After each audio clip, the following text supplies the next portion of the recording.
tengah hutan, di camp miliknya, sang pemimpin klan ninja Shirai Ryu, Hanzo Hasashi, melakukan aktivitas pagi mengambil air dengan putranya, Jubei. Jubei yang kelelahan memilih untuk istirahat di dalam rumah sambil menjenguk adiknya yang masih bayi. Hanzo sangat bersyukur memiliki istri yang setia mendampinginya dan dua anak yang lucu. Hanzo pun melanjutkan untuk mengambil air di sumur. Terlihat tato naga di lengannya. Sementara itu di rumah, istri Hanzo yang bernama Harumi masuk ke dalam rumah karena mendengar bayinya menangis tiada henti. Tidak tahu kenapa di dalam rumah suhu terasa dingin. Lalu tiba-tiba di depan rumah, seseorang membunuh anggota klan Shirai Ryu. Terlihat percikan darah di pintu rumah. Harumi yang panik kemudian memasukkan bayinya ke dalam tempat yang aman. Beberapa saat kemudian, seorang asasin yang bernama Bihan menghadang mereka berdua. Bihan mengincar Hanzo. Bihan memiliki kekuatan untuk mengeluarkan es dari dalam tubuhnya. Dari jauh, Hanzo mendengar teriakan istrinya. Dia pun bergegas untuk pulang. Di depan rumah, dia melihat anggota klan Shirai Ryu telah dibantai. Dia kemudian melihat jasad anak dan istrinya membeku. Mereka berdua tewas dalam kondisi yang mengenaskan. Hanzo pun sangat terpukul. Menyadari ada pergerakan dari belakang, Hanzo langsung bergerak dan membantai para asasin klan Lin Kuei yang mengepungnya. Hanzo lalu mengambil kunai dan diikat dengan tali. Dia mengayunkan kunai itu dan menebas semua pasukan Lin Kuei yang ada di sana. Hanzo lalu berjalan mencari keberadaan pemimpin Lin Kuei, Bihan. Ternyata Bihan ada di depannya sedang duduk di atas batu. Bihan menjelaskan kalau dia datang ke sana untuk membantai Hanzo dan seluruh anggota klan Shirai Ryu beserta keturunannya. Hanzo yang marah itu pun langsung mengayunkan kunainya dan pertarungan pun tidak terhindarkan. Mereka berdua memiliki kemampuan yang hampir seimbang. Hanzo sempat terkena tusukan, namun dia masih bisa melawan. Bihan kemudian berhasil merebut kunai dari tangan Hanzo. Dia menusuk pundak Hanzo. Hanzo yang sekarat menyuruh Bihan untuk mengingat wajahnya. Hanzo pun akhirnya tumbang. Bihan kemudian pergi. Sore harinya, ternyata Hanzo masih hidup. Di sisa-sisa akhir tenaganya, dia mendengar suara tangisan bayi. Itu adalah anaknya. Hanzo berusaha bangkit merangkak menuju rumahnya, namun ternyata dia tidak sanggup lagi. Hanzo pun akhirnya tewas. Tiba-tiba muncul kobaran api menyelimuti tubuhnya dan membuat tubuh Hanzo menghilang. Beberapa saat kemudian, di tengah hujan lebat, sang dewa peti Raiden datang dan memeriksa sisa-sisa jasad Hanzo. Dia mengambil kunai milik Hanzo dan masuk ke dalam rumah.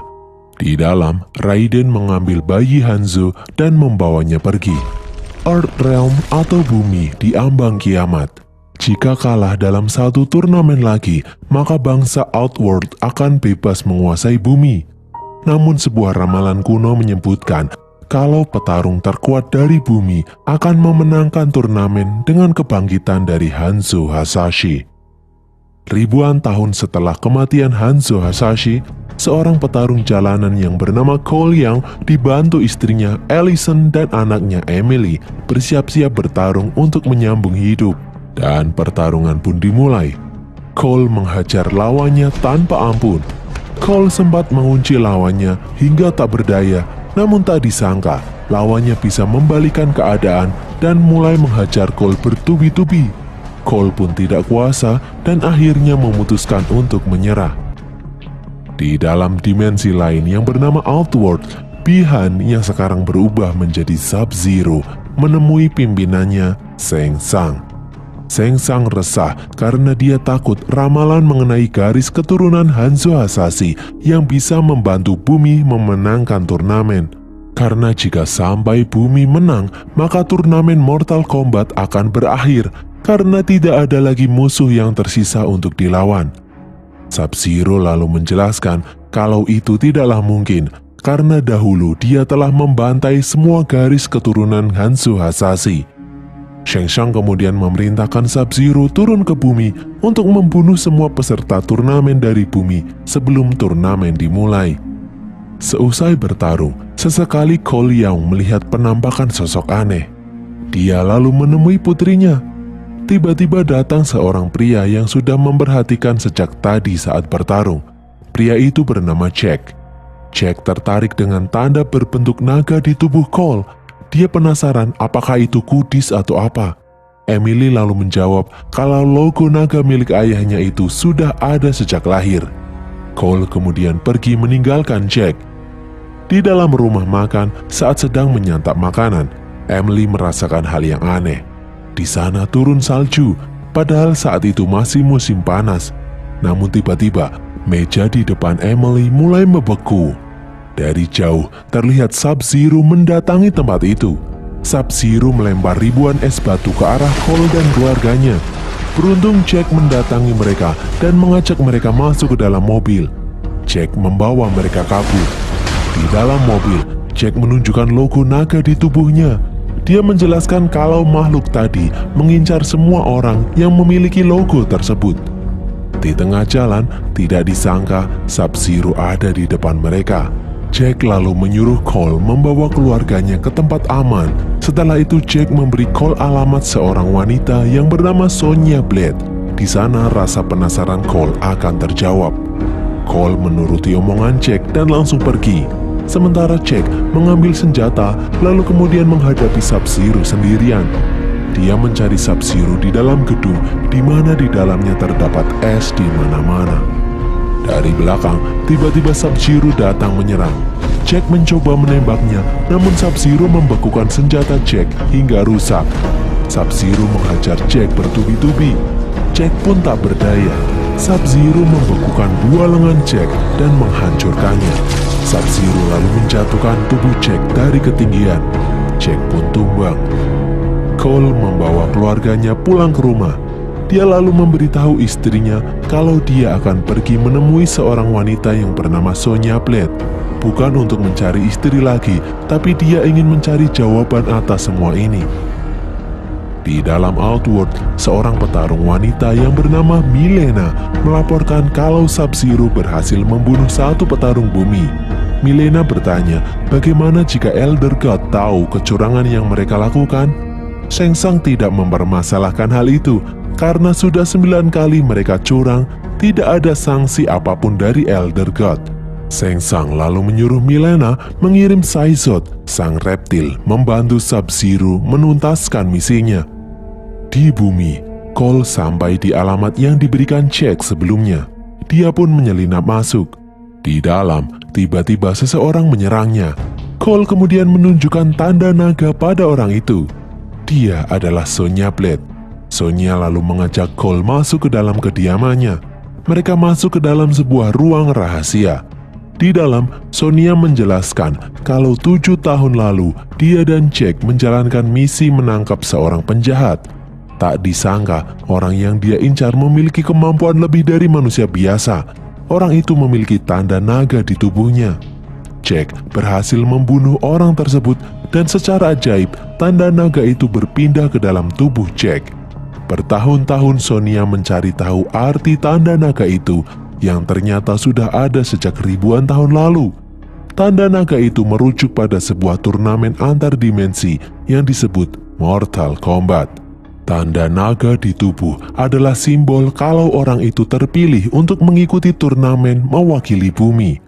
Sonya dan Jack sudah melacak beberapa orang yang memiliki tanda naga tersebut dan kebanyakan dari mereka sudah mati dibunuh makhluk misterius. Di sini Cole juga melihat penampakan aneh lagi. Di ruangan tersebut ternyata ada orang lain. Cole lalu menyalakan lampu dan terlihat seorang pria yang diikat. Orang itu bernama Kano. Dia adalah seorang pembunuh bayaran, pengedar senjata, dan narkoba. Sonya menemukan Kano telah membunuh salah satu petarung terpilih dan tanda naga itu berpindah pada Kano. Maka dari itu, Sonya terpaksa menangkap Kano. Sedangkan Sonya sendiri menjelaskan kalau dia tidak punya tanda naga di tubuhnya. Lalu secara mengejutkan tiba-tiba lampu padam. Sonya dan Cole memeriksa sekitar. mereka mendengar gerakan tetapi tidak melihat apa-apa. Sesuatu yang tidak terlihat itu lalu menghajar Cole dan merobek wajah Kano. Sonya melempar pisau ke arah makhluk itu, namun salah satunya mengenai kaki Kano. Di atas, makhluk itu mengeluarkan lendir asam yang bisa melelehkan besi. Dengan bantuan lendir asam itu, Kano kemudian berhasil melepaskan diri. Kano lalu bangkit menancapkan flare di tubuh makhluk itu, dan kini terlihat sosok kadal raksasa di hadapan mereka. Sonya menusuk makhluk itu dengan pisau, dan Kano merobek tubuh makhluk itu dan mengambil jantungnya.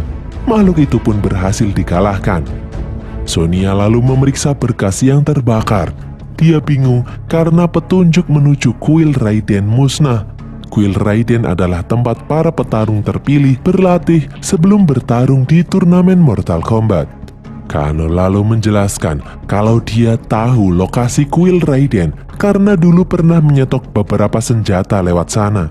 Namun Kano menjelaskan tidak akan mau membantu Sonya karena sebelumnya dia telah diikat dan dilempari pisau dan membiarkan wajahnya dihajar monster kadal. Kano pun pergi. Di luar rumah, Sonya menjelaskan kalau dia berani membayar $2 juta jika Kano mau mengantarnya. Kano lalu menaikkan menjadi 3 juta dan Sonya pun setuju. Cole lalu bertanya apakah Sonya memiliki uang $3 juta.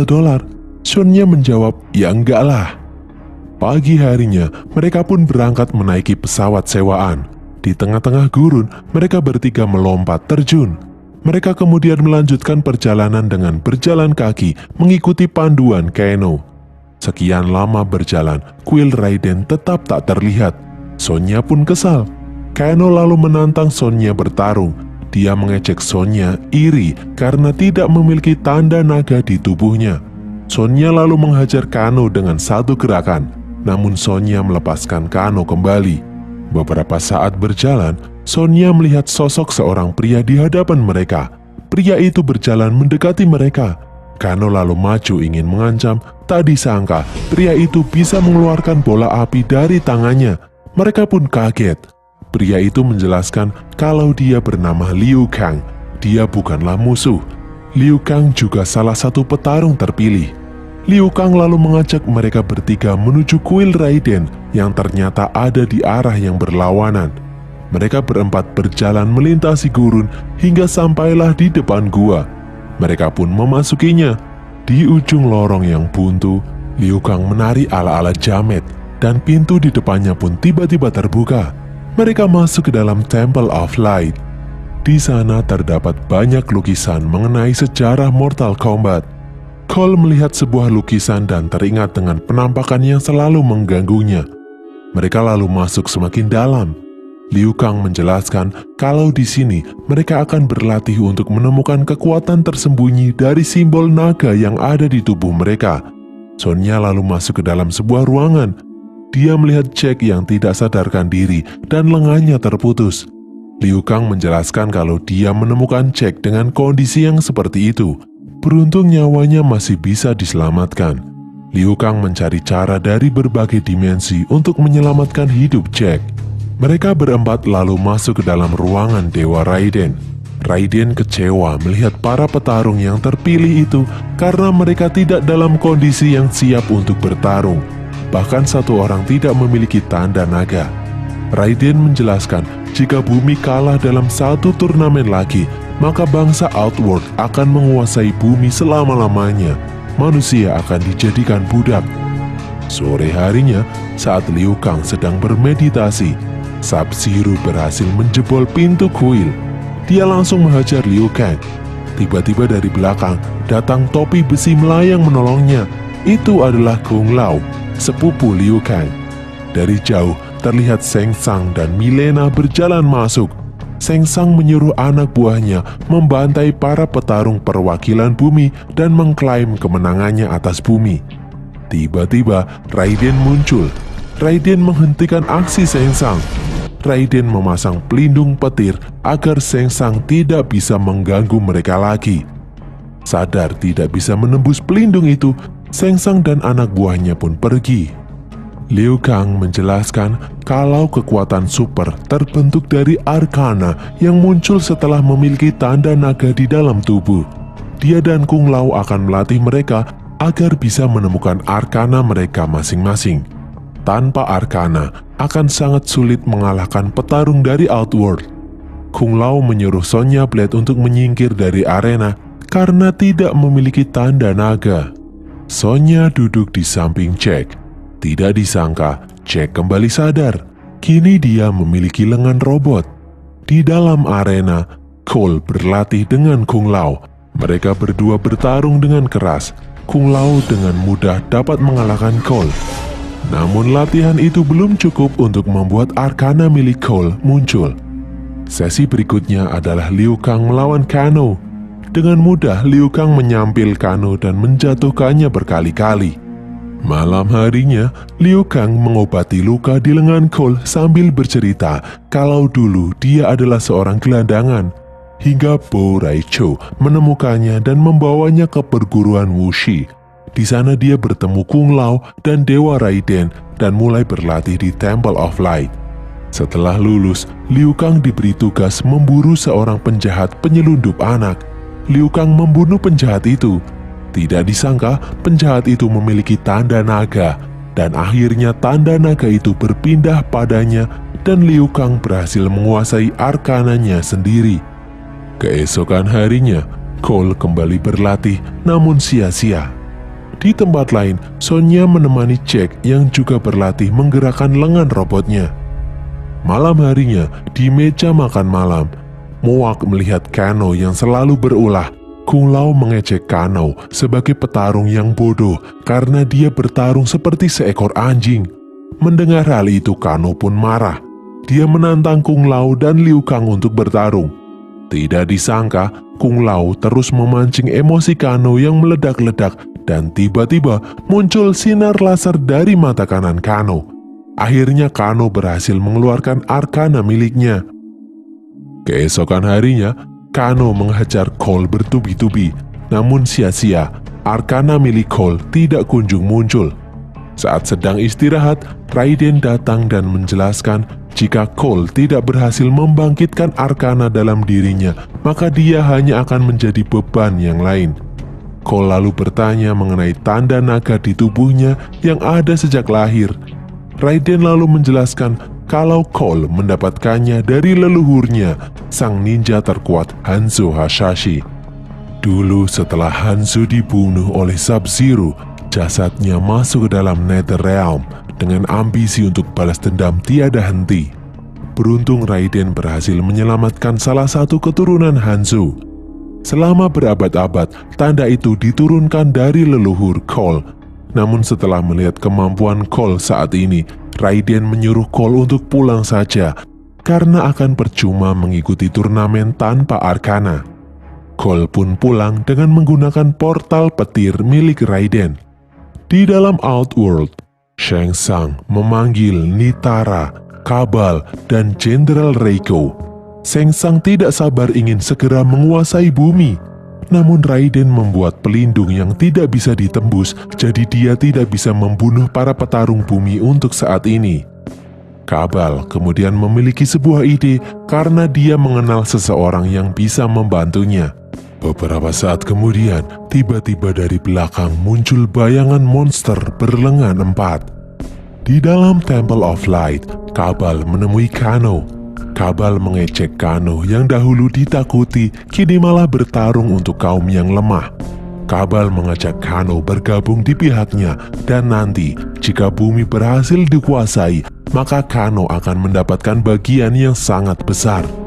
Di rumahnya, Cole mendengar suara aneh di dalam garasi.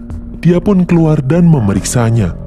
Di dalam Temple of Light, Kano merusak patung naga dengan laser yang keluar dari matanya. Hal itu membuat perisai petir milik Raiden menghilang. Shang Tsung dan pasukannya kemudian muncul di arena latihan. Kini Kano berpihak pada musuh. Di tempat lain, Cole diserang oleh Prince Goro, monster bertangan 4 dari Outworld. Sementara itu, di dalam Temple of Light, anak buah Shang Tsung menghajar para petarung bumi. Liu Kang dihajar oleh Kabal, Jack bertarung dengan Reiko dan Sonya melawan Milena. Sonya tak berdaya bertarung melawan Milena. Milena yang sadar Sonya tidak memiliki tanda naga kemudian pergi. Kano lalu datang melempar Sonya dan menjatuhkan patung tepat di atasnya. Kung Lao bertarung melawan Kitara. Dari atas, Kitara menyerang Kung Lao. Namun Kung Lao berhasil menariknya dan mengarahkannya tepat menuju topinya yang berputar hingga terbelah. Kung Lao mengalahkan Kitara dengan mudah. Di tempat lain, Cole tidak berdaya melawan Goro. Allison mencoba menyelamatkan suaminya dari cengkeraman Goro, namun hal itu membuat dia dan putrinya diincar oleh Goro. Mereka berdua masuk ke dalam mobil dan mencoba menabrak Goro, namun sia-sia. Melihat nyawa keluarganya terancam, tidak disangka Arcana dalam diri Cole keluar berbentuk armor emas di tubuhnya. Cole lalu bangkit kembali mencoba menyerang Goro. Goro yang kesal kembali memukul Cole hingga terlempar. Tiba-tiba muncul senjata dari armor yang ada di tubuh Cole. Cole menggunakannya untuk kembali menyerang Goro. Cole memotong lengan Goro dan menebas tubuhnya. Cole berhasil mengalahkan Goro. Di dalam Temple of Light, Jack berusaha menyingkirkan batu yang menimpa Sonya. Tidak disangka, momen ini membuat Arcana di dalam dirinya muncul. Arcana itu berbentuk lengan robot dengan kekuatan super yang bisa mengangkat batu besar dengan mudah. Raiden kemudian datang di dalam arena dan memanggil Cole kembali. Cole pun kembali datang ke Temple of Light. Raiden lalu mencoba membawa para petarung bumi untuk kabur, namun Sub-Zero berhasil mencegahnya. Kung Lao lalu datang untuk menyelamatkan Cole. Tidak disangka, Shang Tsung menangkap Kung Lao dan menyedot jiwanya. Liu Kang ingin menyelamatkannya namun terlambat. Kung Lao tewas disedot oleh Shang Tsung. Para petarung bumi kemudian dibawa oleh Raiden ke dalam The Void, tempat di mana anak buah Shang Tsung tidak akan bisa menemukan mereka. Di sini, Liu Kang sangat terpukul melihat Kung Lao dihabisi oleh Shang Tsung. Jack bertanya, kenapa Raiden tidak menyelamatkannya? Raiden lalu menjelaskan kalau semua dewa tidak boleh terlibat dalam pertarungan. Raiden memang bertugas menjadi pelindung bumi, namun dia tidak bisa melindungi setiap nyawa di dalamnya. Cole lalu mengajak yang lain untuk berjuang. Raiden kemudian memberikan kunai peninggalan Hanzo Hasashi pada Cole. Cole kemudian memiliki ide. Dia meminta bantuan Raiden memisahkan para musuh dengan portal petir miliknya. Mereka akan melawannya satu persatu. Jack akan melawan Reiko, Sonya melawan Kano, Cole dan Liu Kang akan melawan Milena dan Kabal. Mereka akan melawan Sub-Zero bersama-sama di akhir, karena Sub-Zero lah yang paling kuat di antara yang lainnya. Dan pertarungan pun berlangsung. Mereka bertarung mati-matian. Jack berhasil mematahkan palu Reiko dan menghajar Reiko bertubi-tubi. Jack berhasil mengalahkan Reiko. Di tempat lain, Sonya menghajar Kano. Di dalam gelap, dia menghajar Kano bertubi-tubi. Sonya melempar sesuatu ke wajah Kano dan membuatnya tidak bisa lagi menembakkan laser dari matanya. Mereka pun melanjutkan pertarungan. Saat sedang terpojok, Sonya menancapkan patu kecil ke wajah Kano. Kano pun tumbang. Alhasil logo naga kini berpindah ke dalam tubuh Sonya. Di tempat lain, Liu Kang menendang Kabal dengan tendangan 1000 bayangan hingga terlempar di dalam kubangan aspal. Liu Kang lalu mengeluarkan naga api dari lengannya dan membakar Kabal hingga hancur. Sementara itu, Cole bertarung melawan Milena yang marah. Dari belakang, Sonya datang mengeluarkan tinju laser yang seketika melubangi perut Milena. Sonya langsung mengeluarkan Arcana dalam dirinya. Di bumi, Sub-Zero mendatangi keluarga Cole. Di hadapan Cole, Sub-Zero muncul memperlihatkan gelang milik anaknya, Emoi. Cole lalu berlari mengejar Sub-Zero dan masuk ke dalam sasana yang membeku. Di dalam sana dia melihat istri dan anaknya membeku. Cole yang marah lalu menghajar Sub-Zero, namun Sub-Zero terlalu kuat baginya. Saat terdesak, Cole mengeluarkan kunai untuk menyerang, namun Sub-Zero membalikannya pada diri Cole. Cole menahan kunainya sendiri dengan tangan sampai berdarah. Tidak disangka, kunai itu bereaksi setelah terkena darah Cole. Tiba-tiba dari belakang sesuatu menyerang Sub-Zero. Sosok itu berteriak, Itu adalah Hanzo Hasashi yang saat ini berwujud Scorpion yang bangkit kembali menuntut balas. Dua ninja terkuat itu pun bertarung. Scorpion memperlihatkan wajahnya pada Sub-Zero. Sub-Zero kemudian mengeluarkan pedang es dan kembali bertarung. Scorpion melihat keluarga Cole yang membeku teringat dengan masa lalunya. Cole lalu membantu Scorpion bertarung melawan Sub-Zero. Sub-Zero pun kewalahan, dia kemudian membekukan Scorpion. Sub-Zero mencoba melawan Cole, namun Cole malah menghajarnya. Sementara itu Scorpion mengeluarkan api dari tangannya untuk membebaskan diri. Hal itu juga membuat keluarga Cole siuman kembali. Sub-Zero yang tak berdaya kemudian melepaskan topengnya. Dengan bantuan Cole, kunai Scorpion tepat menancap di dada Sub-Zero. Cole melempar Sub-Zero dan membuatnya tak mampu bangkit lagi. Saat Sub-Zero terdiam tak berdaya, Scorpion membuka topengnya dan mengeluarkan api dari mulutnya membakar Sub-Zero hingga gosong. Scorpion kemudian memberi pesan pada Cole untuk menjaga garis keturunan klan Shirairyu dan kemudian pergi. Rekan-rekan Cole lalu mendatanginya. Raiden terkejut melihat jasad Sub-Zero yang telah tewas. Tidak disangka, Shang Tsung juga datang ke tempat itu. Shang Tsung menjelaskan kalau dia belum kalah dan akan kembali lagi dengan membawa pasukan yang lebih banyak. Terlihat jasad Sub-Zero dan Prince Goro diselimuti kabut hitam dan kemudian menghilang. Raiden lalu mengirim Shang Tsung kembali ke dalam Outworld. Di depan yang lain, Raiden menjelaskan kalau pertarungan belum berakhir. Dia memerintahkan yang lain untuk melacak orang-orang yang memiliki tanda naga di tubuhnya dan mengumpulkan mereka. Keesokan harinya, promotor pertandingan ingin menyuruh Cole untuk bertarung lagi. Namun Cole menolak untuk bertarung dan menyatakan akan pergi ke Hollywood untuk menemui seseorang.